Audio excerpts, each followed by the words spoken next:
नमस्कार दोस्तों, जैसा कि आज हम एक डिफरेंट टॉपिक लेकर आए हैं। ज़्यादातर पेशेंट को ये नहीं पता रहता है कि उनको किस चीज़ की प्रॉब्लम हो रही है, जैसे शाटका, स्लिप डिस्क या सर्वाइकल। ये स्पाइन की बीमारियां होती हैं और भी कुछ ऐसी क्रोनिक डिसीज़ है, लेकिन मैं अभी उनके बारे में बात नहीं कर रहा हूँ। मैं कुछ बेसिक चीज़ें ले रहा हूँ जो अक्सर पेशेंट में ये देखी जा रही है। तो उनको पहले ये चीज़ फाइंड करने के लिए उनको आप एक अच्छे से डॉक्टर से सलाह लीजिए। अगर उनको कोई स्लिप डिस्क हो रहा है या शाटका के कुछ ऐसे सिम्टम्स आ रहे हैं, जैसे नमनेस हो रही है, नसों में झंझनाहट हो रही है पैरों में, और जैसे बैक पेन हो रहा है तो काफ़ी उठने बैठने में चलने में काफ़ी तकलीफ़ होती है, और अगर गर्दन की कोई समस्या आ रही है, जैसे उसमें से एक है सर्वाइकल की, जिसमें उनको नेक में काफ़ी स्टिफनेस रहती है, गर्दन मोड़ने में काफ़ी तकलीफ़ रहती है, तो पहले इन सब चीज़ों को जानें कि उनको क्या क्या सिम्टम्स आ रहे हैं। और अगर थोड़ा सा नहीं फाइंड कर पाते हैं तो आप किसी अच्छे डॉक्टर के पास जाएं, उनसे आप परामर्श लें, जिससे वो आपकी इन बीमारी को सही तरीके से बताएंगे और आपका अच्छे से ट्रीटमेंट चालू करेंगे।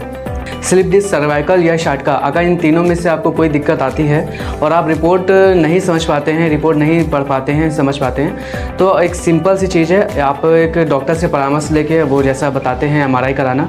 एमआरआई कराने के बाद भी आपको नहीं समझ में आता कि उनके आपके स्पाइन में प्रॉब्लम क्या आ रही है, तो कुछ चीज़ें हैं बेसिक मैं आपको बताता हूँ। जैसे सर्वाइकल का अगर ले लेते हैं तो सर्वाइकल में जैसे C1 से लेकर C7 तक वर्टिब्री होती है, तो उसमें एमआरआई की रिपोर्ट में फाइंडिंग मिलती है कि आपके C1 से C2 या C3 या एड ऑन आगे आपके C7 तक कोई डिस्क बल्ज हुई है, जो ज़्यादातर पेशेंट की एमआरआई रिपोर्ट में देखने को मिलता है। डिस्क बल्ज होना, डीजनरेट होना, ठीक है, लाल और प्रोट्रूजन होना, एक्सट्रूजन होना, तो आप ये सब चीज़ें समझ सकते हैं। ये हमारी स्पाइन की यानी कि सर्वाइकल की कुछ चीज़ें हैं, जैसे बल्जिंग, हर्निएशन, प्रोट्रूजन, एक्सट्रूजन और सिक्वेस्ट्रेशन, और यही चारों चीज़ें आपको स्लिप डिस्क या सर्वाइकल में भी देखने को मिलेगी।